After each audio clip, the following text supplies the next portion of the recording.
الله وبركاته.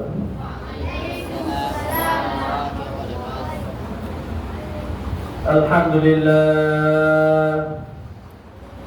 لله أستعينه وأستغفره ونؤمن به ونتوكل عليه ونعوذ بالله من شرور أنفسنا ومن سيئات أعمالنا. من يهده الله فلا مضل له ومن يضلله فلا هادي له. وأشهد أن لا إله إلا الله وحده لا شريك له. وأشهد أن سيدنا وحبيبنا ومولانا محمدا عبده ورسوله أرسله كافة للناس بشيرا ونذيرا وداعيا إلى الله بإذنه وسراجا منيرا. أما بعد فقد قال الله سبحانه وتعالى في كلامه المجيد وفرقانه الحميد: أعوذ بالله من الشيطان الرجيم. بسم الله الرحمن الرحيم. إن الذين قالوا ربنا الله ثم استقاموا تتنزل عليهم الملائكة ألا تخافوا ولا تحزنوا وأبشروا بالجنة التي كنتم توعدون. وقال رسول الله صلى الله عليه وسلم: من قال لا إله إلا الله مخلصا دخل الجنة. صدق الله تعالى وصدق رسوله النبي الكريم، ونحن على ذلك من الشاهدين والشاكرين، والحمد لله رب العالمين. اللهم صل على محمد وعلى آل محمد كما صليت على إبراهيم وعلى آل إبراهيم إنك حميد مجيد. اللهم بارك على محمد وعلى آل محمد كما باركت على إبراهيم وعلى آل إبراهيم إنك حميد مجيد. وقال الشاعر: जगह जी लगाने कि दुनिया नहीं है, ये इबरत की जगह है, तमाशा नहीं है। সম্মানিত উপস্থিতি, সর্বপ্রথম মহানবুল আলামিনের শুকরিয়া জ্ঞাপন করছি, যিনি আমাদেরকে একটি দ্বীনি মজলিসে আসার বসার তৌফিক এনায়েত করেছে, তাই বলি আলহামদুলিল্লাহ। দ্বীনি মজলিসের অপর নাম হলো জান্নাতি মজলিস। দ্বীনি মজলিসে আসতে পারা মানে হলো জান্নাতি মজলিসে আসতে পারারই নামান্তর। এবং দ্বীনি মজলিসে আল্লাহ সুবহানাহু ওয়া তাআলা সবাইকে আসতে দেন না। আল্লাহ তাআলা তাদেরকে দ্বীনি মজলিসে আসার তৌফিক এনায়েত করেন যাদের মঙ্গল চান। দুনিয়াতে অসংখ্য মজলিস আছে। দুনিয়াতে সবথেকে যে মজলিসে মানুষ বেশি পাওয়া যায় সেটা হলো গান বাজনার মজলিস। কেন গান বাজনার মজলিসে মানুষ বেশি, দ্বীনি মজলিসে মানুষ কম কেন? এর সহজে উত্তরটা বুঝতে চাইলে একটা হাদিসের দিকে খেয়াল করতে হবে। আল্লাহ রাসূল সাল্লাল্লাহু আলাইহি ওয়াসাল্লাম হাদিসের মধ্যে বলেছেন, হাজারে একজন মাত্র জান্নাতে যাবে। কতজন? কতজন? কতজন? একজন। কত ভিতরে? হাজারে। হাজারে একজন জান্নাতে যাবে। তো হাজারে একজন জান্নাতে গেলে 999 জন মানুষ জাহান্নামী। আর যারা জাহান্নামী হবে তারা দুনিয়াতে মৌজ মাস্তি করবে। তারা দুনিয়াতে ওই সমস্ত মজলিসে যাতায়াত করবে যেখানে যৌনতা আছে, যেখানে চোখের তৃপ্তি আছে, যেখানে গানের বাজনায় কানের তৃপ্তি আছে, যেখানে অর্ধ নগ্ন মহিলা দেহের নাচ দেখে চোখ হৃদয় জুড়িয়ে যায়, আল্লাহ তাআলা তাদেরকে ওখানে যাওয়ার সুযোগ দিবে, কারণ তাদের জন্য জাহান্নাম বরাদ্দ। এক হাদিসের মধ্যে আল্লাহ রাসূল সাল্লাল্লাহু আলাইহি ওয়াসাল্লাম যখন বললেন যে জাহান্নামী তারা সিলেক্টেড, যারা জান্নাতি তারাও সিলেক্টেড, তখন সাহাবীরা বললেন তাহলে আমরা নেক আমল কেন করব? যদি জাহান্নামী আগে থেকে সিলেক্ট হয়ে থাকে, জান্নাতে যদি একেবারে সিলেক্ট হয়ে যায়, তাহলে আমি দুনিয়াতে নেক কাজ কেন করব? তখন আল্লাহ রাসূল সাল্লাল্লাহু আলাইহি ওয়াসাল্লাম বললেন, তুমি যদি ভালো কাজের সুযোগ পাও তাহলে বুঝতে পারবে তুমি জান্নাতি হিসেবে সিলেক্টেড। আর যদি ভালো কাজে তোমার মন টানে না, দিল টানে না, ভালো কাজে তুমি আসতে পারো না, দুনিয়ার যত বাজে মজলিস আছে সেখানে তুমি যেতে পারো, তাহলে বুঝে নিতে পারো তুমি জাহান্নাম হিসেবে সিলেক্টেড। তাই আমি আপনি বুঝতে পারলাম ভালো মজলিসে মাত্র একজন পাওয়া যাবে, হাজারে একজন, আর খারাপ মজলিসে 999 জন পাওয়া যাবে। এই কারণে গানের মজলিসে লোক বেশি না কম বলেন? বেশি না কম? খেলার মজলিসে গান বেশি না কম? অবশ্যই বেশি হবে, কারণ যে যেই দলের সে সেরকম মজলিসে উপস্থিত হবে। তাই আমি আপনি যখন এখানে আসতে পেরেছি, আশা করতে পারি আল্লাহ সুবহানাহু ওয়া তাআলা হয়তো আমাদের জন্য জান্নাত লিখে রেখেছেন, তাই একটি ভালো মজলিসে আসার তৌফিক দিয়েছেন। আমি আমার মূল আলোচ্য বিষয় চলে যাচ্ছি। আমি কালামের পাঠ থেকে যে আয়াত তেলাওয়াত করেছি, সেই আয়াতের মাঝে বোঝানো হচ্ছে জান্নাতে যদি কেউ যেতে চায় তাকে এক আল্লাহয় বিশ্বাসী হতে হবে এবং মৃত্যু পর্যন্ত তাকে তাওহীদে বিশ্বাসী হতে হবে। আল্লাহ তাআলা বলেন, ইন্নাল্লাযীনা ক্বালু রাব্বুনাল্লাহ, যারা দুনিয়াতে এসে বলবে আমার রব আল্লাহ, আমার প্রতিপালক আল্লাহ, আমার রিজিক দাতা আল্লাহ, সুম্মা ইসতাকামু, অতঃপর মৃত্যু পর্যন্ত তার এই দাবির উপর অবিচল থাকবে। সে মৃত্যু পর্যন্ত কোনোদিন রব আমার আল্লাহ এই কথা থেকে এক চুলও সরবে না, অর্থাৎ সে মৃত্যু পর্যন্ত তাওহীদে বিশ্বাসী থাকবে, ঈমানের উপরে অটুট থাকবে। আল্লাহ তাআলা এই ব্যক্তির জন্য কি দিবেন সেটা এই আয়াতের সাথেই বলতেছেন, তাতানাজ্জালু আলাইহিমুল মালায়েকা। ওই লোকের যখন এই পৃথিবীর সফরটা শেষ হয়ে যাবে, আমরা দুনিয়াতে থাকতে এসেছি না চলে যেতে এসেছি? সবাইকে উত্তর দিতে হবে। আমরা দুনিয়াতে থাকতে এসেছি না চলে যেতে এসেছি? দুনিয়াতে কেন আসা? থাকার জন্য নয়, দুনিয়াতে আসা পরকালে জান্নাতটাকে সাজানোর জন্য। আমি আপনি দুনিয়াতে এসেছি ব্যবসা করার জন্য। কার সাথে ব্যবসা করব? আল্লাহর সাথে। কি দিয়ে ব্যবসা করব? আমার জান আর মাল দিয়ে। আমার জান মাল কিনবেন কে? আল্লাহ। বিনিময়ে দিবেন কি? জান্নাতুল ফেরদাউস। আমি দুনিয়াতে ব্যবসা করতে আসছি। যেমন একটা মানুষ দোকান খুলে, দোকানের ভিতরে কিছু সম্পদ থাকে, দোকানের ভিতরে কিছু সম্পদ থাকে যেগুলো সে বিক্রি করে, এবং কিছু ক্রেতা থাকে। তো আমার দোকানটা হলো আমার জীবন। আমার এই জীবনের ভিতরে জান মাল যা আছে এটা আমার মাল, এটা আমি বিক্রি করতে বসেছি। আমার এই জান মালের ক্রেতা হলো আল্লাহ। কে বলেন? তবে আল্লাহ কি শুধু আমার জান মালের ক্রেতা? না, আমার জান আমার মালের আরো একজন ক্রেতা আছে, তার নাম শয়তান। শয়তান আমার জান মাল কিনে নিতে চায়। কিসের বিনিময়ে? দুনিয়ার ভোগের বিনিময়ে। শয়তান আমাকে আপনাকে বুঝাবে তুমি হালাল হারাম তোয়াক্কা না করে কিছু পয়সা কামাও। এই পয়সার কারণে তুমি দুনিয়াতে সুখ কিনতে পারবে, নাচ কিনতে পারবে, ডান্স কিনতে পারবে, চোখের তৃপ্তি কিনতে পারবে। 2 দিন পরে পরে থাইল্যান্ডের তুমি টিকিট কিনতে পারবে। ল্যাংটা দেশগুলো যে মনের মতো সব পোশাক পরে তুমি জীবনটাকে এনজয় করতে পারবে। এইভাবে আমার আপনার টাকা, আমার আপনার সময়কে কিনে নিতে চায় কে বলেন তো? শয়তান। শয়তান কেন চায়? কেন সে আমার জীবনটাকে খারাপ কাজে দিয়ে ব্যবহার করতে কেন চায়? যেহেতু শয়তানকে যেদিন আল্লাহ সুবহানাহু ওয়া তাআলা শয়তান বানিয়েছিল, আল্লাহ সুবহানাহু ওয়া তাআলা শয়তানকে কবে শয়তান বানিয়েছিলেন? যেদিন সে একটা সিজদা দেয় না, সেই দিন সে শয়তান হয়ে গেছে। কয়টা সিজদা বলেন? সে কিন্তু জীবনে অসংখ্য সিজদা দিয়েছে।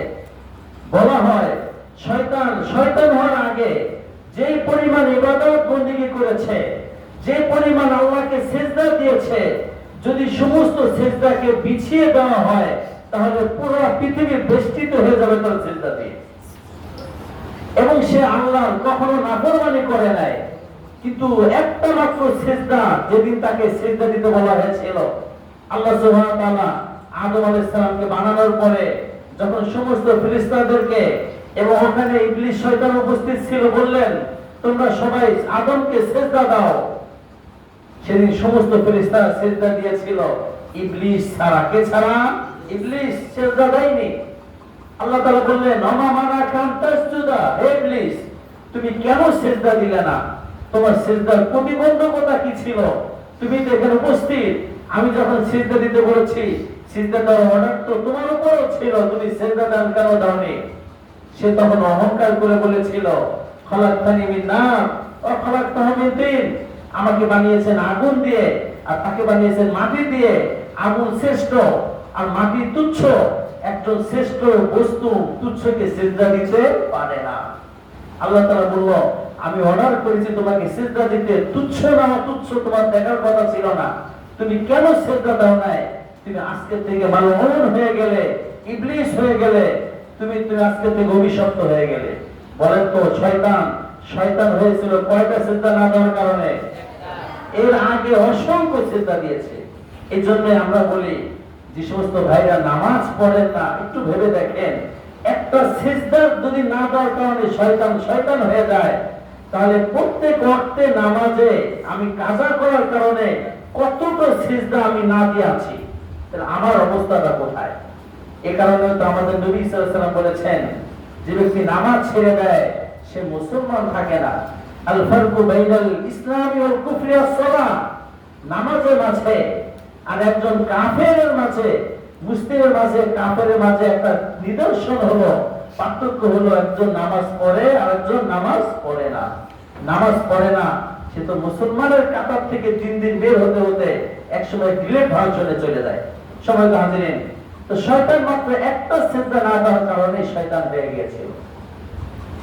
তো আমি যেটা বলছিলাম, আল্লাহ সুবহানাহু ওয়া তাআলা এই আয়াতের মধ্যে বলেন যে ব্যক্তি আমাকে রব হিসেবে স্বীকার করে নেবে এবং মৃত্যু পর্যন্ত এই তাওহীদের প্রতি অবিচল থাকবে, আমি তাকে কি দিব?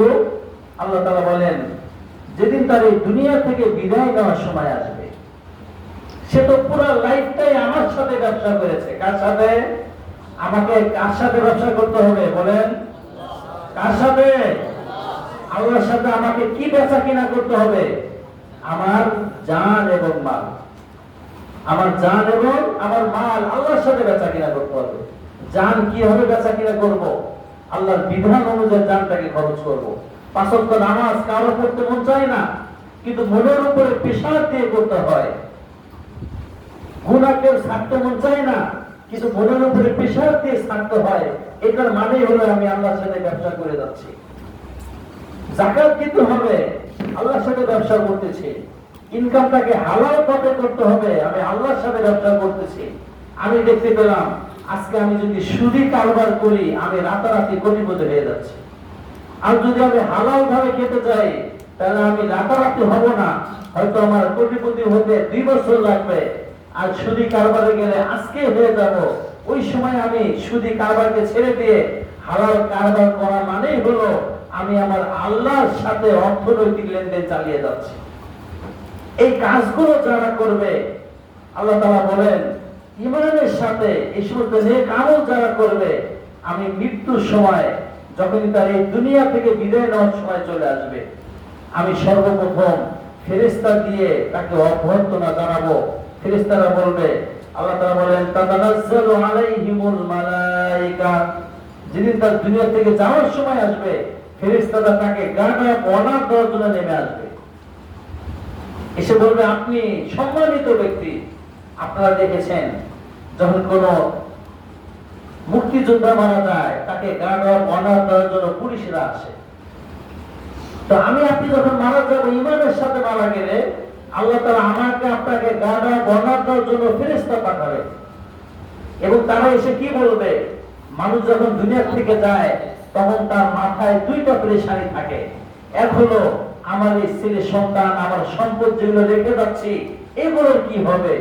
আরেকটা পেরেশানি থাকে, আমি যে অঞ্চলে যাচ্ছি ওখানে তো আমি কেউ চিনি না, জানি না, ওখানে আমার অবস্থা কি হবে। আমি আপনি যখন বিদেশে যাই, আমি আপনি যখন কোনো জায়গায় ট্যুরে যাই, তো আমাদের দুইটা পেরেশানি আছে যে আমার ছেলেদেরকে কে দেখে রাখবে, আর ওখানে যাচ্ছে ওখানে হোটেলের কি অবস্থা হবে, ওখানে ব্যবস্থাপনা কি হবে। আল্লাহ তাআলা এই আয়াতের মধ্যে এই দুইটা পেরেশানির দুইটারই সলভ এবং দুইটারই সমাধান দিচ্ছেন। আল্লাহ তাআলা বলেন, আল্লাহ তাখাফু ওয়ালা তাহজানু, আল্লাহ তাখাফু, আপনি যেই জগতে যাচ্ছেন ওই জগৎ নিয়ে ভয় পেন না।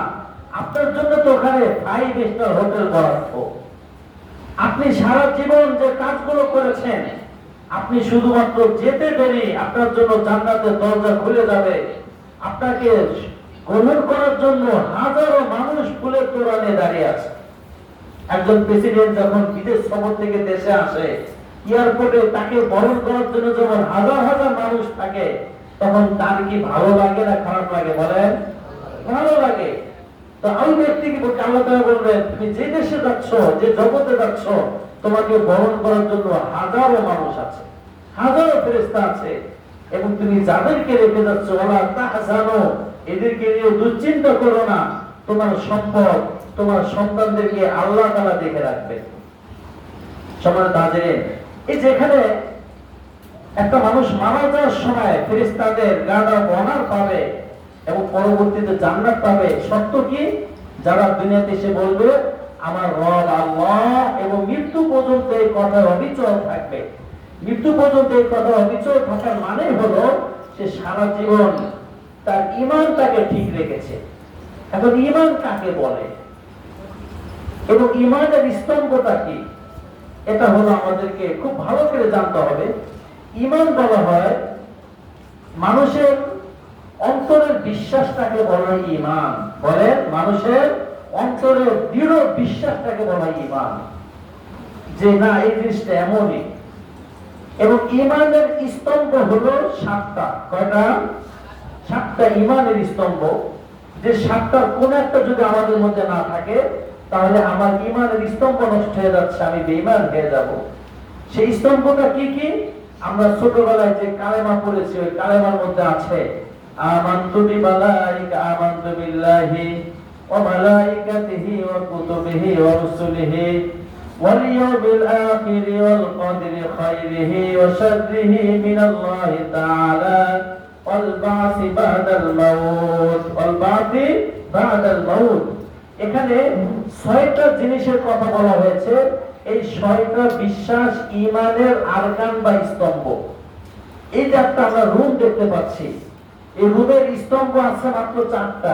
1 2 3 4 5 6টা স্তম্ভ আছে। স্তম্ভ যদি না থাকে ছাদ থাকবে না, দেয়াল থাক বা না থাক, স্তম্ভ থাকতেই হবে। একটা বিল্ডিং এর মূল হলো তার স্তম্ভগুলো। ঠিক ঈমান, ঈমানের মূল স্তম্ভ বা আরকান যাকে বলা হয়, সেটা হলো 6টা। কয়টা বলেন? এবং শাখা হলো 77টা। ঈমানের শাখা কয়টা? 77টা। মূল ঈমানের স্তম্ভ হলো 6টা। 1 নাম্বার হলো আল ঈমানু বিল্লাহ, আল্লাহর প্রতি ঈমান আনা। কি ঈমান আনা? আল্লাহকে এইভাবে বিশ্বাস করা, আল্লাহ এক, আল্লাহ আছেন, তিনি এক, অদ্বিতীয়, অতুলনীয়, তার কোনো দোষ ত্রুটি নেই। তিনি এমন কাল থেকে আছেন যে কালের শুরু নাই, এমন কাল পর্যন্ত থাকবেন যে কালের কোনো শেষ নেই। এই বিশ্বাস আল্লাহর প্রতি করা, অর্থাৎ তাকে রব হিসেবে মেনে নেওয়া, তাকে ইলাহ হিসেবে, এক হিসেবে মেনে নেওয়া। রব মানে প্রতিপালক, তিনি আমাকে লালন পালন করেন। আমি আপনি দুনিয়াতে টিকে আছি, বেঁচে আছি কার কারণে? বলে তো আল্লাহর কারণে। যদি আল্লাহ আমাকে বাঁচিয়ে না রাখতো, পৃথিবীর কেউ আমাকে বাঁচিয়ে রাখতে পারতো না। আমি আপনি যে বয়সী, এই বয়সে হাজারো মানুষ কিন্তু দুনিয়া থেকে বিদায় নিয়ে গিয়েছে, ঠিক না বেঠিক? কত মানুষ মায়ের গর্ভ থেকে মারা যাচ্ছে। তো আমাকে কে বাঁচিয়ে রেখেছেন? আল্লাহ। আমার প্রতিপালক কে? আল্লাহ। এই বিশ্বাস করা, ইলাহ হিসেবে এক আল্লাহ বিশ্বাস করা, যে আমার যত ইবাদত বন্দেগী আছে সেগুলো পাওয়ার একমাত্র উপযুক্ত হলো আল্লাহ। রব হিসাবে এবং ইলাহ হিসাবে, তাওহীদ ফির রুবুবিয়্যাত, তাওহীদ ফির উলুহিয়্যাত হিসাবে মেনে নেওয়া। তৃতীয়, আল্লাহ তাআলার যত গুণ আছে সেগুলোর উপরে বিশ্বাস করা। আল্লাহ তাআলার 99টা গুণের নাম আছে, গুণবাচক নাম আপনারা শুনেছেন। ওয়াল্লাহুল্লাযী লা ইলাহা ইল্লা হুয়ার রহমানুর রহিম, আল মালিকুল কুদ্দুসুস সালামুল মুমিন। আল মালিক তিনি বাদশা, আল কুদ্দুস আসসালাম তিনি শান্তিময়।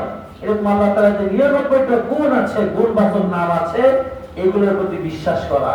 তাহলে এক নাম্বার হলো আল্লাহর উপরে বিশ্বাস করা যে আল্লাহ একজন আছেন, তিনি আমার প্রতিপালক, আমার সমস্ত ইবাদতের যোগ্য তিনি, এবং তার যত গুণ আছে সেগুলোর প্রতি বিশ্বাস করা। দ্বিতীয় হলো ফেরেশতাদেরকে বিশ্বাস করা। ফেরেশতা, ফেরেশতা কাদেরকে বলে?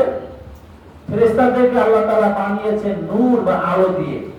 তারা পুরুষও না, মহিলাও না, তারা বিভিন্ন রূপ ধারণ করতে পারে। আল্লাহ তাআলা তাদেরকে দিয়ে পৃথিবীর অসংখ্য খেদমত দিচ্ছেন। আমার আপনার প্রত্যেকের ঘাড়ে দুইজন ফেরেশতা আছে আমাদের আমল লেখার জন্য। ডান দিকে আছে কিরামান কাতিবিন, ডান দিকে আছে একজন ফেরেশতা যে ভালো কাজগুলো লেখে, বাম দিকে একজন ফেরেশতা আছে যে খারাপ কাজগুলো লেখে।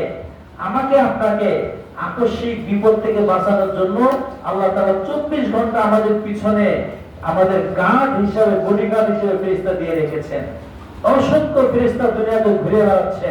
সকালবেলা ফজরের নামাজের সময় একদল ফেরেশতা আসমান থেকে দুনিয়াতে আসেন এবং আসর পর্যন্ত পৃথিবীতে সার্ভিস দেন, এবং আসরের সময় তারা আবার চলে যায়। এইভাবে অসংখ্য ফেরেশতাকে আল্লাহ তাআলা বানিয়ে রেখেছেন।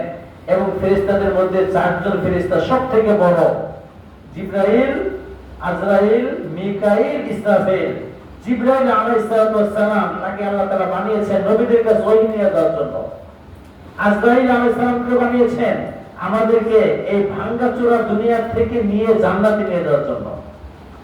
অনেকে আজরাইল আলাইহিস সালাম শুনলে, আজরাইলের নাম শুনলে গালি দেয়, দেয় কি দেয় না? আজরাইল ফেরেশতাকে অনেক খারাপ চোখে দেখে, দেখে কি দেখে না? আজরাইল ফেরেশতাকে খারাপ চোখে দেখা হারাম, কবিরা গুনাহ, ঈমান চলে যাবে। বলতে পারেন সে তো খারাপ কাজ করে, বা কি খারাপ কাজ করে? সে তো মানুষের জীবন নিয়ে যায়। জীবন নিয়ে যাওয়া এটা খারাপ কাজ না ভালো কাজ? বলেন, জীবন নিয়ে যাওয়া ভালো কাজ না খারাপ কাজ? আপনার দাদির বয়স 120 বছর হয়ে গেছে, বিছানায় সবকিছু করে, ওই লোকটাকে না নিয়ে গেলে আপনাদের ঘরের অবস্থা কি হতো? সারা পৃথিবীতে আদম আলাইহিস সালাম থেকে এই পর্যন্ত যত মানুষ এসেছেন, তাদেরকে যদি আল্লাহ তাআলা দুনিয়াতে উঠায় না নিতেন, তাহলে আমরা দুনিয়াতে বসবাস করতে পারতাম না। সবচেয়ে বড় কথা হলো দুনিয়া তো কষ্টের জায়গা। এই পচাকাণ্ড দুনিয়ায় যারা থাকতে চায়, যারা চলে যেতে চায় না, তারা নির্বোধ ছাড়া কিছুই না। ঠিক না বেঠে? দুনিয়া কি সুখের না দুঃখের? এই যে কয়দিন বৃষ্টি হচ্ছে, কতটা কষ্ট। আর বাংলাদেশ তো একটা মিনি জাহান্নাম। কি বলতে পারেন? একজন কমেন্ট করছে যে বাঙালি কারো যদি জাহান্নামে দেয়, ওর জাহান্নামের আযাব ওর জাহান্নামই মনে হবে না। কারণ ও একটা মিনি জাহান্নামে ছিল, মনে করবে এক সেকশন থেকে আরেক সেকশনে গেছে। যদি মজা করে বলছে, বাস্তবেও তাই। এখান থেকে মোহাম্মদপুর যদি আপনি যান, নিজের গাড়ি দিয়েই যাবেন, আপনার মাথা শেষ, টাকা শেষ, সব শেষ। আর আপনি একটা উন্নত রাষ্ট্রে 1000 মাইল যাবেন, তো আপনি বলতে পারবেন না 1000 মাইলে কোন জায়গায় আপনার গাড়িটা ঝাঁকে গিয়েছে কিনা। সৌদি আরবে একটা রাস্তায় আছে একেবারে নাক বরাবর সোজা 250 কিলো। কত কিলো? 250 কিলো পর্যন্ত 1 ইঞ্চিও দেখা হয় না, পুরো নাক বরাবর সোজা। আপনি ওখানে যে একটা গাড়ি শুধু সোজা করে ঘুম দিবেন, আর আপনার ডাইনও যাওয়া লাগবে না, বামও যাওয়া লাগবে না, এক টানে আপনাকে 250 মাইল দিতে পারবে। তারা এইভাবে রাস্তা বানায়, ঘাট বানায়, লেন ভিন্ন, সবকিছু ভিন্ন। আর আপনি বাংলাদেশে যে দেখেন, এক রাস্তায় ট্রাক, এক রাস্তায় গাড়ি, এক রাস্তায় মোটরসাইকেল, এক রাস্তায় রিক্সা, এক রাস্তায় ঠেলা গাড়ি, আবার এখন বের হয়েছে হাজারো কিছু। কোনো লেনদেন নেই। আপনার নাক বরাবর সামনের দিকে ছুটে আসতেছে ট্রাক, একেবারে নাক বরাবর। ও যদি একটু ব্রেক ফেল করে অথবা যদি ঘুমায়, আপনি শেষ। পৃথিবীতে বিস্ময়কর রাষ্ট্র নাম হলো কোনটা? বাংলাদেশ। যেখানে মানুষরা, যে জায়গায় রাজনীতিবিদরা অনেক অল্পতে কোটিপতি হয়ে যায়, কিন্তু দেশ উন্নত হয় না। যে দেশের মানুষগুলা 2 দিন পরে পরে আরো অভাব হয়ে যাচ্ছে, এরকম একটা দেশে আপনি বসবাস করেন। এখন আল্লাহ যদি আপনাকে ইজ্জতের সাথে মৃত্যু না দিত, এই জায়গায় যদি 500 বছর রাখতো, আপনার অবস্থা কি হতো? এই কারণে হাদিসের ভাষায় বলা হয়েছে আল মউতু তুহফা, মৃত্যু হলো উপহার। মৃত্যু কি বলে? মৃত্যু উপহার, মুমিনের জন্য উপহার। তার মুমিন মৃত্যুর মাধ্যমে এই পচা কান্দার দুনিয়া থেকে জান্নাতে চলে যায়। আর যারা মৃত্যুকে অপছন্দ করে তারাই মূলত আজরাইলকে অপছন্দ করে। আর যারা আজরাইলকে অপছন্দ করে, নির্ঘাত তারা দুনিয়ায় সারা জীবন থাকতে চায়, জান্নাতে যেতে চায় না। আজরাইলকে ঘৃণা করা যাবে? ঘৃণা করা যাবে না।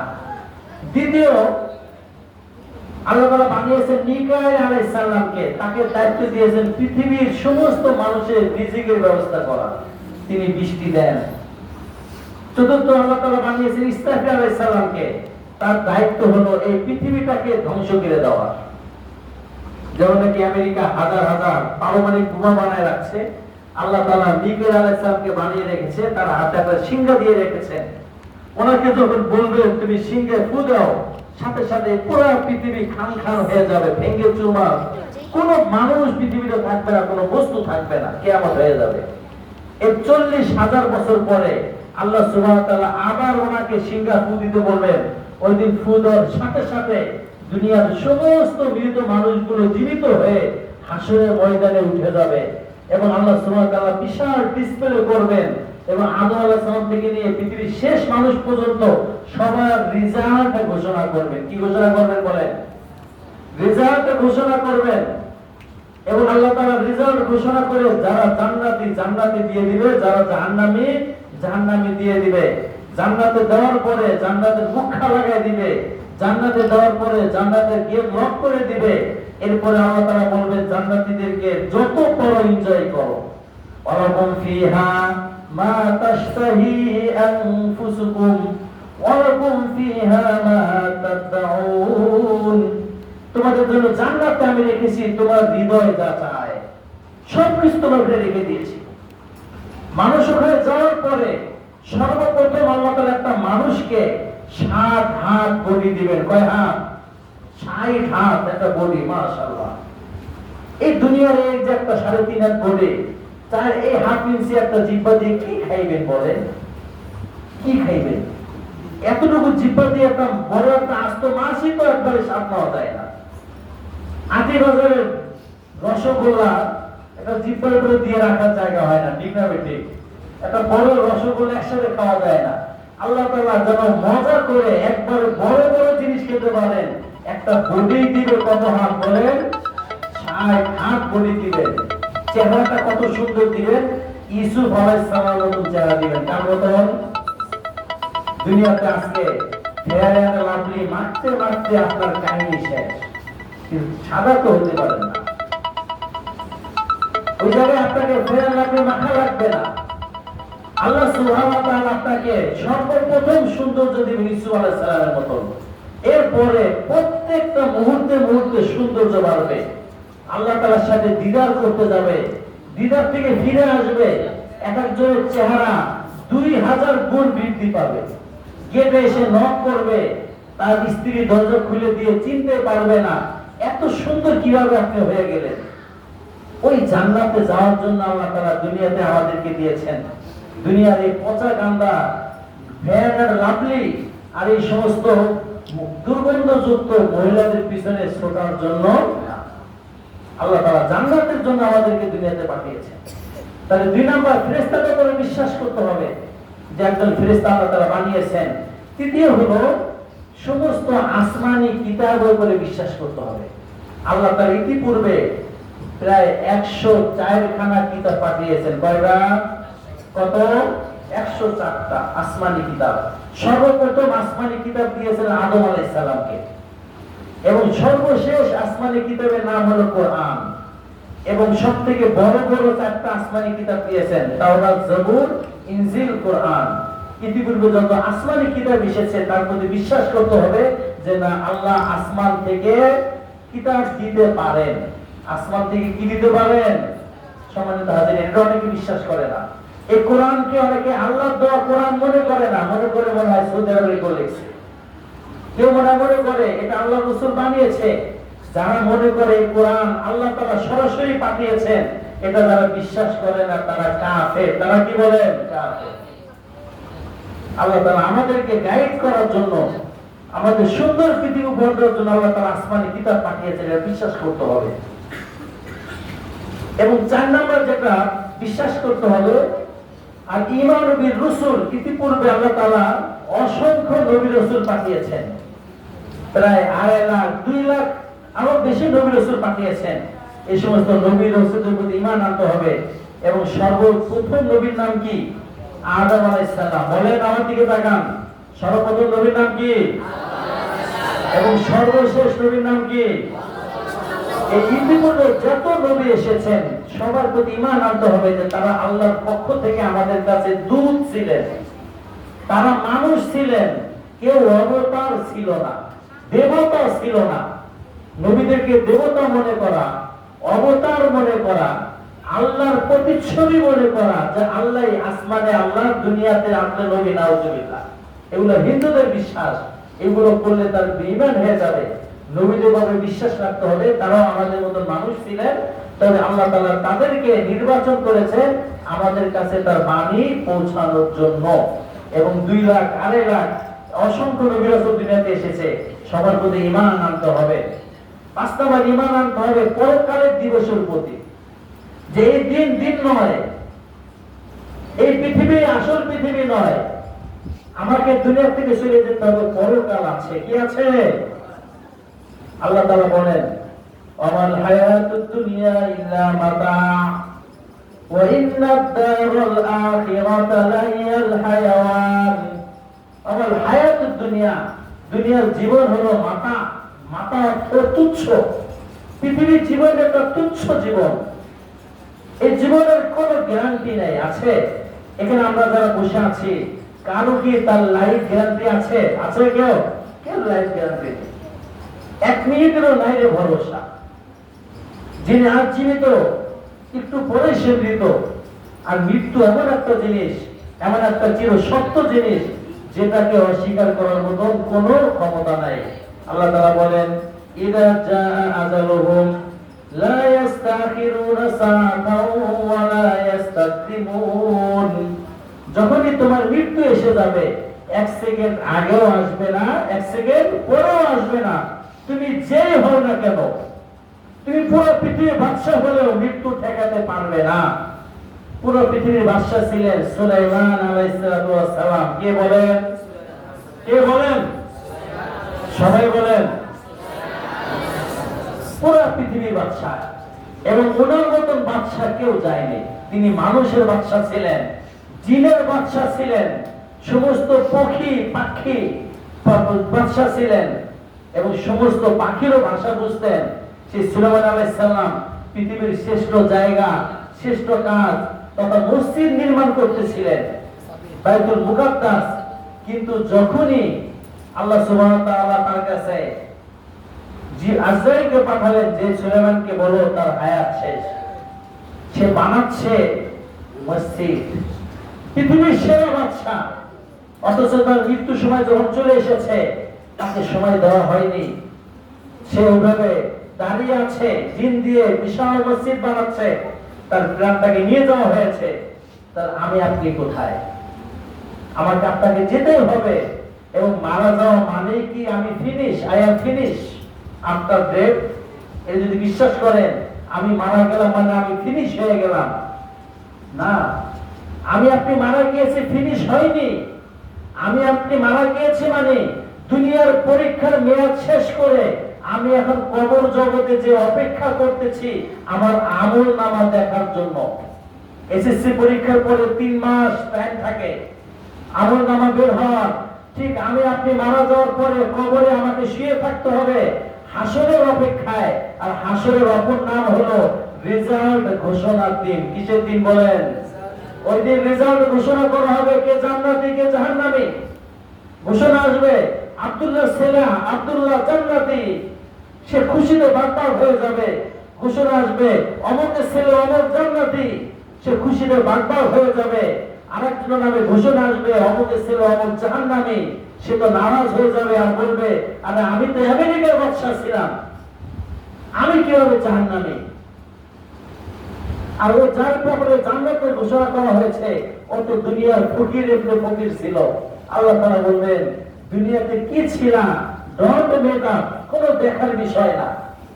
মজার বিষয় হলো আল্লাহ তাআলা হাসরের দিন সবাইকে উঠাবে উলঙ্গ করে, কাপড়হীন করে, একেবারে কোন প্রকার পরিচয়হীন করে। যে দুনিয়াতে রাজা ছিল তার কত না পরিচয় ছিল, সেনাপ্রধান কত না বেয়াজ ছিল, কিন্তু যখন মানুষ মারা যায় সবাইকে সাদা কাফন দিয়ে নিয়ে যায় এবং জান্নাতে যখন উঠাবে সবাইকে উঠাবে কি করে বলেন? জুরদা মুর্দা, একেবারে উলঙ্গ করে, খালি পায়ে, দেহে কোনো পোশাক থাকবে না, কাউকে দেখে চেনা যাবে না ও কি খোলার মালিক ছিল না খোলার ম্যানেজার ছিল, ও কি ফকির ছিল না ধনী ছিল, কোনো চেনার উপায় নাই। সবাই উলঙ্গ, পুরুষ উলঙ্গ, মহিলা উলঙ্গ, খালি পায়ে তারা সবাই দৌড়াবে একটা কেন্দ্রকে সামনে করে, হাসরের মিডিলকে সামনে করে সবাই দৌড়াতে থাকবে আর সবাই বলবে ইয়া নাফসি ইয়া নাফসি। কারো কাছে কোনো ব্যাংক ব্যালেন্স নাই, কোনো এটিএম কার্ড নাই, কোনো ডেবিট কার্ড নাই, কোনো কিচ্ছু নাই, কোনো পরিচয় নাই। এই হাদিস শুনে আম্মাজান আয়েশা সিদ্দিকা লজ্জায় লাল হয়ে গেলেন। হুজুর ছেলে মেয়ে একসাথে, আবার উলঙ্গ, একজন আরেকজন দিকে তাকাবে না? আল্লাহ রাসূল বললেন আয়েশা ওই দিন প্রত্যেকের এমন অবস্থা হবে আরেকজনের কি আছে দেখার তো সুযোগই নাই, নিজের হাত আছে কিনা সেটাও সে জানবে না। এমন বিপদের দিন হবে। তাহলে আমি আপনি মারা যাচ্ছি মানে আমরা ফিনিশ হয়ে যাচ্ছি না, আমি আপনি মারা যাচ্ছি মানে আমি কবরে যে হাসরের ময়দানের অপেক্ষা করতেছি, রিজাল্ট ঘোষণার দিনের অপেক্ষা করতেছি। এবং যারা মনে করে মারা যাওয়া মানেই শেষ, তারা মুমিন না কাফের বলে তো? যারা বলে মারা যাওয়ার পরে কোনো হায়াত নাই, আমি বলে গেলাম আমি শেষ হয়ে গেলাম, আমাকে আর উঠানো যাবে না, এই বিশ্বাসটা ছিল মক্কার কাফেরদের। কাদের বলেন তো? মক্কার কাফেররা বলতো আরে আমাদের এই জীবনটাই জীবন, এই জীবনই জীবন, আর কোনো জীবন নাই। আল্লাহ তাআলা বললেন কেন এই জীবনটাই জীবন? তোমার জীবন এটাই জীবন না, এটা তোমার পরীক্ষার জীবন। এরপরে তোমাকে কবরে যেতে হবে, এরপরে হাসরে উঠানো হবে, এরপরে তোমাকে শাস্তি ভোগ করতে হবে। তোমার জীবনটা শুধুমাত্র স্থান চেঞ্জ হচ্ছে, তোমার জীবনের কোনো শেষ নাই। কি নাই বলেন? শেষ নাই। পরকালের দিন বিশ্বাস করতে হবে। আর যারা পরকাল বিশ্বাস করে না তারা কিন্তু দুনিয়াতে মনের মতো অত্যাচার করতে পারে, ঠিক না বেশি? যারা পরকাল বিশ্বাস করে না এরা দুনিয়াতে যত ইচ্ছা খুন খারাপি করতে পারে। আর যারা মনে করে না আমাকে আল্লাহর সামনে দাঁড়াতে হবে, তারা কিন্তু শক্তি থাকার পরেও জুলুম করে না, ঠিক না বেশি? সেজন্য আল্লাহ তাআলা বলেন আরাইতাল্লাযী ইউকাযযিবু বিদ্দীন ফাযালিকাল্লাযী ইয়াদউল ইয়াতীম ওয়া লা ইয়াহুদ্দু আলা তুআমিল মিসকিন। আল্লাহ আরাইতা, আপনি কি দেখেন না যারা পরকাল অবিশ্বাস করে তারা এই দুনিয়াতে এতিমের গলায় ধাক্কা দেয়, এতিমের মাল খেয়ে ফেলায়, ওর জমি আত্মসাৎ করে, ফকিরের জমি আত্মসাৎ করে, বোনের জমি আত্মসাৎ করে, 2 নাম্বার 4 নাম্বার জমি কিনে বেড়ায়। কারা করে এগুলা? যারা পরকাল বিশ্বাস করে না, ঠিক না বেটি? আমার কথা না, কার কথা? আল্লাহর কথা। আর যে লোক পরকাল বিশ্বাস করে ওর ক্ষমতা থাকার পরেও এতিমের মাল খায় না, অসহায়ের জমি দখল করে না, অসহায়কে 10 লাখ টাকা হাওলাত দিয়ে 15,000 টাকা সুদ খায় না। এরকম মানুষ আছে না নাই? আছে। আপনি অসুস্থ, আপনার টাকা দরকার, চাইতে গেলে বলবে টাকা নাই, কিন্তু যদি বলেন 1200 টাকা, টাকা আছে না নাই? ভাই বলেন টাকা আছে না নাই? এত সময় টাকা ছিল না, কিন্তু যে বলছে 1200, 10,000 দিলে 15,000 দিব, 5,000 লাভ দিব, তখন টাকা আবিষ্কার হয়, আছে না নাই? এই যে হাওলাত দিতে গেলে টাকা নাই, সুদে টাকা আছে। কারা? যারা পরকাল বিশ্বাস করে না, যারা মনে করে দুনিয়াই দুনিয়া, আর যারা মনে করে যারা এটা আসল না, আমাকে আল্লাহর সামনে দাঁড়াতে হবে, আল্লাহর সামনে যে আমাকে উপস্থিত হতে হবে, সে কিন্তু দুনিয়াতে সুদ খাওয়ার সময় হাত কাঁপবে কি কাঁপবে না বলেন? সে তো পারলে মানুষকে আওলাদ দিয়ে বলবে, ভাই তোরে দিয়ে দিলাম, পারলে দিস, না পারলে না দিস, পারলে দিস, না পারলে না দিস, তুই নিয়ে যা। সে জানে আমি আজকে দিলে আমি কোন জায়গায় কোথায় ফেরত পাবো, কোথায় ফেরত পাবো? পরকালে। আর যে পরকালে বিশ্বাস করে না, সেজন্য পরকাল বিশ্বাস করা ইমানের একটা অংশ। আর 6 নাম্বার হলো ভাগ্য বিশ্বাস করা। ভাগ্য, আল্লাহ তাআলা পৃথিবীকে সৃষ্টি করার 50,000 বছর আগে সমস্ত জিনিসের ভাগ্য লিখে রেখেছেন। অনেকে ভাগ্য বোঝে না। আপনারা যারা ভাগ্য বুঝেন না তাদেরকে আমি ডিজিটাল ভাষায় ভাগ্য বুঝাই। আপনারা মোবাইলের র্যাম রোম বুঝেন? কারা কারা বুঝেন মোবাইলের র্যাম রোম? হাত উঁচা করে। মোবাইলের র্যাম রোম বুঝেন কারা?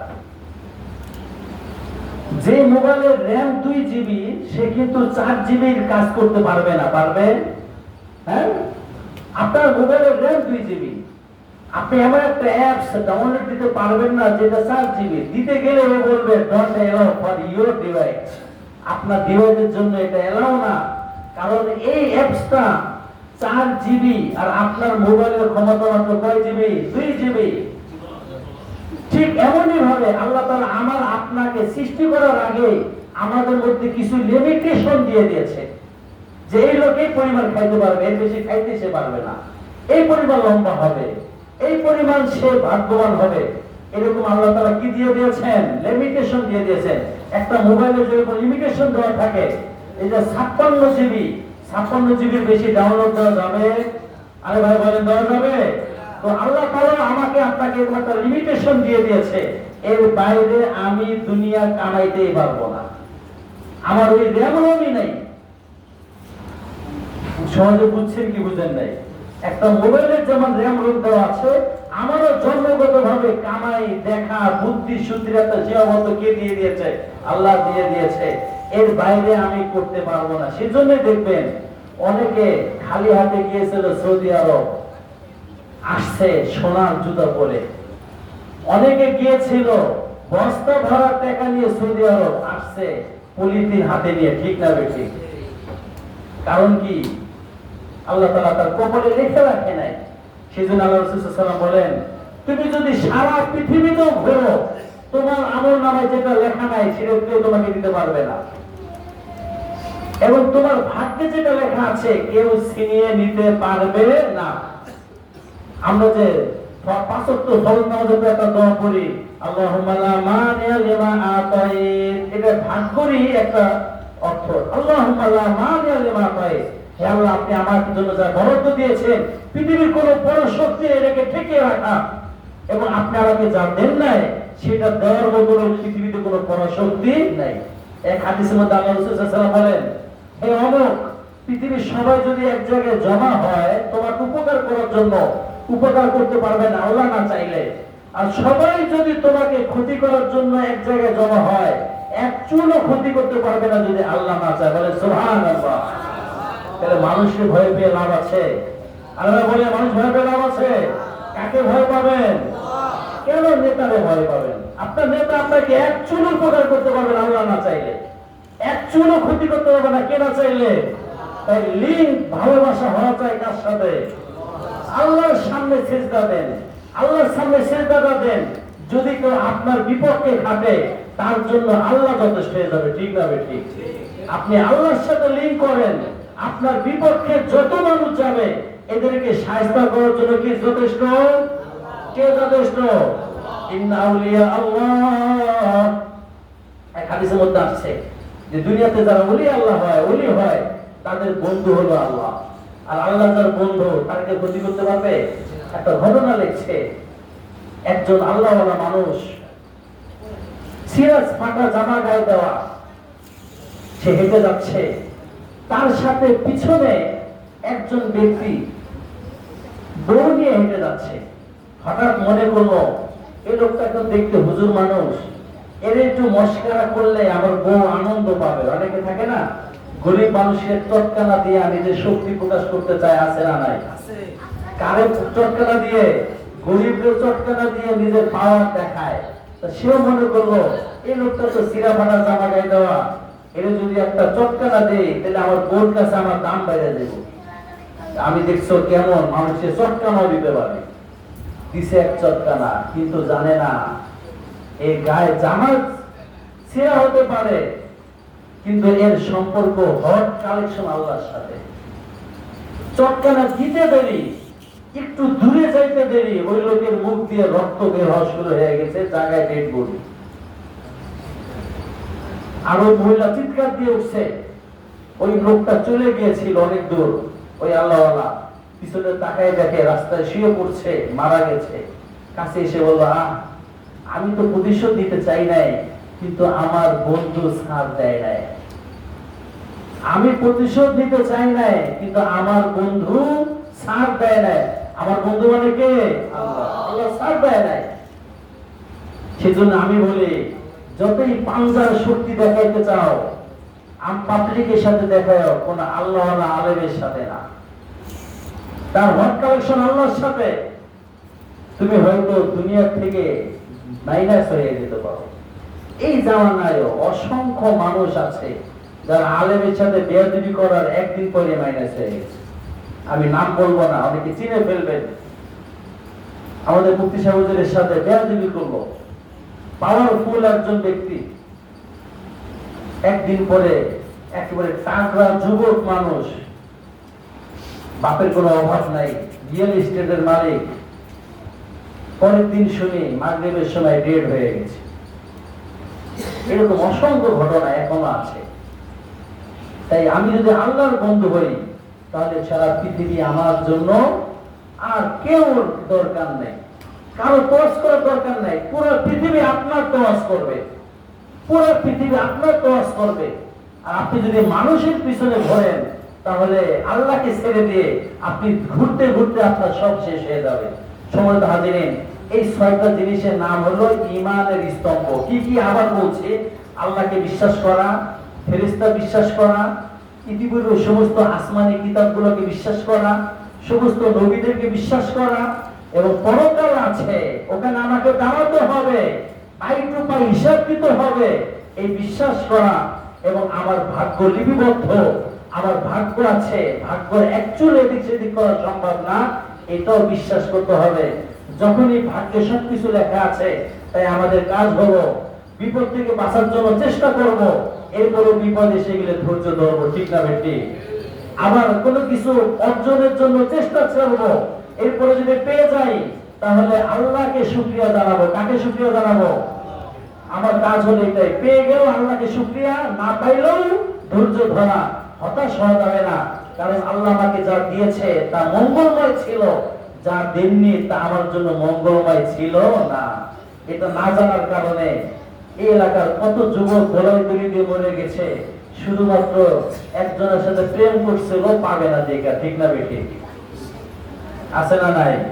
আরে ভাই, তুমি কেন মারা গেলে? কেন আত্মহত্যা করলে? তার একটা মানুষের জন্য। আল্লাহ তাআলা তোমার জন্য যদি এটা বরাদ্দ দিত, তুমি পেতে, দেয় নাই, তোমার জন্য মঙ্গল এটা, তুমি কেন জীবনটা দিয়ে দিবে? সেজন্য এক কবি বলেছিলেন, अगर जिंदगी देना है तो उसको दे, जिसने दिया है तेरे जिंदगी को। জীবন যদি দিতে হয়, সেই সত্তাকে বিলায়ো, যে সত্তা তোমাকে জীবন দিয়েছে। সেই সত্তাকে জীবন বিলাইতে গেলে কোথায় যেতে হবে? নামাজে যেতে হবে। সারা জীবন নামাজ পড়তে পড়তে জীবনটাকে তছনছ করে ফেলো। সুযোগ পেলে আল্লাহর রাস্তায় যুদ্ধ করে জীবনটাকে দিয়ে দাও। তাই বলে ওই দুনিয়া পছাগান্দা বেডি মানুষ আর টাকা পয়সার জন্য আত্মহত্যা করে নিজের জীবনটাকে ধ্বংস করো না। সম্মানিত হাজিরিন, এই জায়গায় আমরা ঈমান কাকে বলে, ঈমানের স্তম্ভ সম্পর্কে জানতে পারলাম। আমাদের সর্বশেষ টপিক আমি অল্পতে শেষ করে দেব। দেখেন, আমাদের আত্মশুদ্ধি করা ফরজ। এই আলোচনা কেউ কোনোদিন শোনেন নাই, করেও না। আমাদের কি করা ফরজ? আত্মশুদ্ধি। আল্লাহ তাআলা বলেন, قد أفلح من زكاها وقد خاب من دساها তার আত্মাকে পরিশুদ্ধ করলো সে সফল হয়ে গেল, আর যে তার আত্মাকে পরিশুদ্ধ করলো না সে ধ্বংস হয়ে গেল। আত্মার ভিতরে আল্লাহ তাআলা আমাদেরকে পরীক্ষা করার জন্য 10টা রোগ দিয়েছেন। কয়টা? 10টা। তার মধ্যে 2টা রোগের আলোচনা আমি করব। এক নম্বর বড় রোগ হলো অহংকার। অহংকার কাকে বলে? নিজেকে বড় মনে করা, আরেকজনকে তুচ্ছ মনে করা, এটা নামে অহংকার। আমি টাকায় বড়, ও ফকির, অহংকার। আমি দেখতে বড়, ও ছোট, অহংকার। আমার গোষ্ঠী বড়, ও ছোট, অহংকার। আমি এই দিকতে বড়, ও ছোট, অহংকার। এক কথা, কোন একটা বিষয়ে নিজেকে বড় মনে করা, আরেকজনকে ছোট মনে করে, এর নামে কি? অহংকার। এর নামে কি? অহংকারের সব থেকে বড় ক্ষতি কি? সর্বপ্রথম অহংকার করছিল কে জানেন? ইবলিস। কে? ইবলিস বলছিল আমাকে বানিয়েছেন আগুন দিয়ে, আমি শ্রেষ্ঠ। আদমকে বানিয়েছেন মাটি দিয়ে, ও তুচ্ছ। আমি শ্রেষ্ঠ, ও তুচ্ছ। আল্লাহ বলে তুই অহংকার করছিস, তুই তুচ্ছ হয়ে গেলি। আর আদম সে অহংকার করে নাই, তাকে আমি সৃষ্টি করে দিলাম। বলে সুবহানাল্লাহ। যারা অহংকার করে, অহংকার পতনের মূল। যারা অহংকার করবে তারা কোনোদিন জান্নাতে প্রবেশ করবে না। লা ইয়াদখুল জান্নাতা মান কানা ফি কলবি মিসলু খারদাল মিনাল কিবর। যার অন্তরের ভিতরে সরিষার দানা পরিমাণ অহংকার থাকবে, নিজেকে বড় মনে করে, আছে না নাই? হাতে আর জামাটা এরকম টান দেয়, আছে না? হাতে এরকম টান দেয়, হাতে একটু বুকটা টান টান করে। গরিবের সাথে কথা বলে না, হুজুরদের সাথে কথা বলে না, কথা বললে মান থাকে না। গরিবের সাথে একসাথে বসে খায় না, তাদেরকে ঘরে উঠায় না, ঘরে উঠতে দেয় না, আছে না নাই? এই সবগুলো অহংকার। অহংকার পতনের মূল। তুমি কি অহংকার করো? আরে অহংকার তো আল্লাহর জন্য সাজে। আল্লাহ তাআলা বলেছেন আল কিবরিয়া রিদাই, অহংকার আমার চাদর। এই চাদর নিয়ে কোন মানুষ টানা এসরা করলে আমি তাকে ধ্বংস করে দেব। দুনিয়াতে অহংকার করেছে, ধ্বংস না কেউ আছে? কেউই নেই। আর মানুষের জন্য অহংকার সাজে বলেন? আরে ভাই, তুমি আজকে 2 টাকার মালিক, 3 মাস কিছুদিন আগে তো ফকির ছিলা। আজকে তুমি 3 প্লেট ভাত পাও, এক সময় তো 1 প্লেটও ভাত পাও নাই। এবং আমি আপনি অহংকার সাজে না। আমাকে আপনাকে আল্লাহ তাআলা বানিয়েছে নাপাক পানি দিয়ে। কি পানি দিয়ে? এবং এখন আমি যুবক, এক সময় আবার বৃদ্ধ হয়ে যাব, মাটির সাথে মিশে যাব। আর অহংকার আমাদের জন্য সাজে না। যারা পেট ভর্তি মলমূত্র নিয়ে চলে, ঠিক না বেঠিক? অহংকার আমাদের জন্য সাজে না। যারা টয়লেটে গেলে কাপড় ঠিক রাখতে পারে না, পারিগো টয়লেটে গেলে ওই জায়গায় যে সব উলঙ্গ হয়ে যায়। অহংকার আমাদের জন্য না, অহংকার শুধুমাত্র আল্লাহর জন্য। অহংকার করলে পতন হবে, তাই অহংকার করা যাবে না। অহংকারের চিকিৎসা কি? নিজেকে ছোট মনে করতে হবে, আমার কিছুই নেই। আমাদের 2 নাম্বার রোগ, সেটা হলো হিংসা। সেটা কি? হিংসা। হিংসা কাকে বলে? কারণ কোন পদ, পজিশন, ইজ্জত, সম্মান দেখে ভিতরে জোরে পড়ে ছাই হয়ে যাওয়া এবং কামনা করা, ওটা যেন ধ্বংস হয়ে যায়, এটা নামই অহংকার। কারো ইজ্জত, সম্মান, টাকা পয়সা, শান শওকত দেখে ভিতরটা জ্বলে পড়ে সাকার হয়ে যাওয়া, আর এই বদলা দেওয়া, কামনা করার জন্য ওটা ধ্বংস হয়ে যায়, এটা নামই হলো হিংসা। এটা নামই কি ভাই? হিংসা। হিংসা করা হালাল না হারাম? হারাম। হিংসা থেকে যদি বাঁচতে চান, চিকিৎসা কি? হিংসা থেকে বাঁচার চিকিৎসা হলো, আপনি চিন্তা করবেন আমি ওর সাথে হিংসা করে লাভ কি? ও তো আল্লাহর কাছ থেকে চেয়ে নিয়েছে, আমিও আল্লাহর কাছ থেকে চেয়ে নেই, হিংসা করে তো লাভ নেই, ঠিক না বেটি? ও কার কাছ থেকে নিয়েছে? আরে দুনিয়াতে আমরা সবাই ফকির, বলে দুনিয়াতে আমরা সবাই ফকির, একমাত্র ধনী হলেন আল্লাহ। এটা বলতে কষ্ট লাগছে? হ্যাঁ, এখানে কে আছে নিজেকে ধনী মনে করে? পৃথিবীর কেউ নাই যে নিজেকে ধনী মনে করতে পারে। আপনি যাকে পৃথিবীর সেরা ধনী মনে করেন, সেও একজন ক্লায়েন্টের পিছনে, একজনের কাছে যে ধন্যবাদ বসে থাকে, ভাই আপনি তো আমার জিনিসটা কেনেন, না কিনলে তোমার ব্যবসা শেষ, ঠিক না বেটে? একমাত্র ধনীকে আল্লাহ তাআলা আমাদেরকে বলছেন ওয়া আনতুমুল ফুকারা। কে বলছেন? কে বলছেন? আল্লাহ বলল তোমরা সবাই ফকির। ওয়ানাহনু আগনিয়া, আমি একমাত্র ধনী। আর আল্লাহ বললো তোমরা সবাই ফকির, আমি ধনী। আর আপনি বললেন যে না, আমি ফকির না। তাহলে এই আয়াতের বিপরীত হলো নাকি সপরীত হলো? আল্লাহ আর আয়াতের বিপরীত বিশ্বাস করলে কি হয়ে যায়? কাফের হয়ে যায়।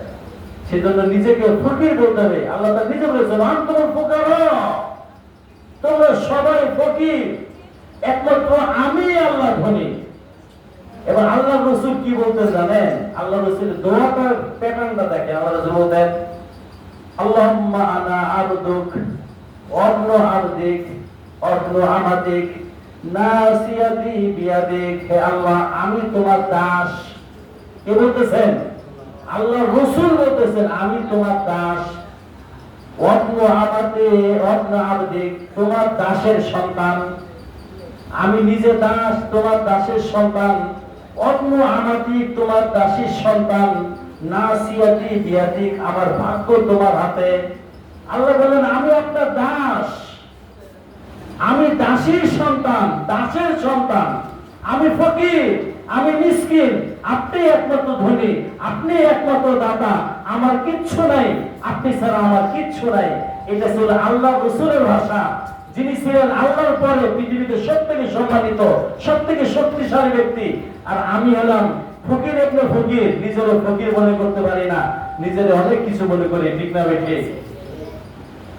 তাই অহংকার, হিংসা না করে আমার আপনার দায়িত্ব হলো, তিনিও আল্লাহর কাছ থেকে চেয়ে নিয়েছেন, আমিও আল্লাহর কাছ থেকে চেয়ে নেব। আল্লাহকে বলবো আল্লাহ তুমি ওদের একটা বাড়ি দিছো, আলহামদুলিল্লাহ, আমি তো তোমারই একটা দাস, আমারও তো কোনো ক্ষমতা নাই, আমার একটু দাও আল্লাহ। তুমি ওরে দিছো, আলহামদুলিল্লাহ, আমারও দাও। আল্লাহ বলে ঠিক আছে, দাও, তোরেও দিয়ে দিলাম। আর যদি হিংসা করে জৈল করে মরেন, কোনো লাভ আছে? বলেন, কোনো লাভ নেই। আল্লাহ তাআলা আমাদেরকে এই দুইটা আত্মার রোগ থেকে ফিরে আসা তৌফিক দান করেন। আখিরি দাওয়ানা আলহামদুলিল্লাহি রাব্বিল আলামিন। আমরা সবাই তারপর দুরূদ শরীফ পড়ি, মোনাজাত হবে, নামাজ হবে, এরপরে আপ্যায়ন হবে, আমরা চলে যাব ইনশাআল্লাহ।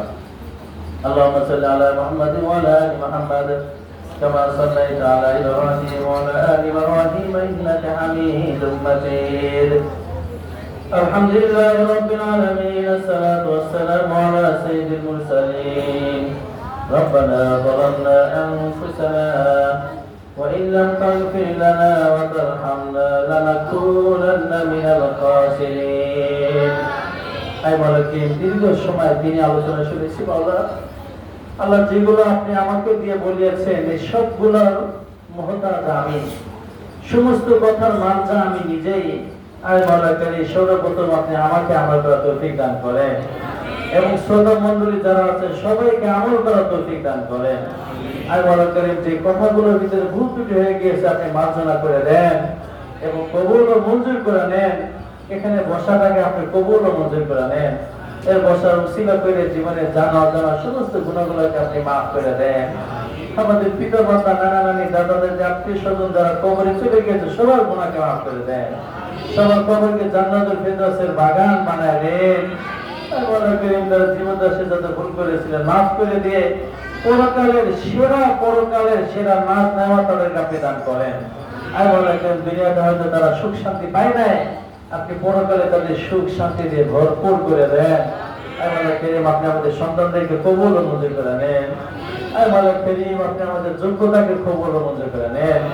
সারা পৃথিবীতে সর্বোত্তম কথায় সর্বোত্তম অডিয়েন্সের সামনে আপনি ব্যক্ত করার মতন পরিবেশ করে দেন। আমাদেরকে যত নিয়ামত দিয়েছে সমস্ত নিয়ামতে বারাকা দান করেন। আর বলা কিনি মৃত্যু পর্যন্ত আমাদের নিয়ামত গুলোকে বলবৎ রাখেন। আর বলা কিনি যারা আমাদেরকে ভালোবাসে আপনি তাদেরকে ভালোবাসেন, তাদের গুনাহগুলোকে মাফ করে দেন। আমাদেরকে যারা বিনা কারণে হিংসা করে মাওলা আপনি তাদেরকেও আপনি আমাদের বন্ধু বানায় দেন। আর বলা কিনি কিয়ামত পর্যন্ত মানুষের জন্য হেদায়েতের জরিয়া বানায় নেন। আর বলা কিনি আপনি মাদ্রাসাকে কবুল ও মঞ্জুর করে নেন, হেদায়েতের মার্কাজ বানায় দেন। এই অঞ্চল সহ সারা পৃথিবীর মানুষ হেদায়েতের জন্য জড়িয়ে বানায় নেন।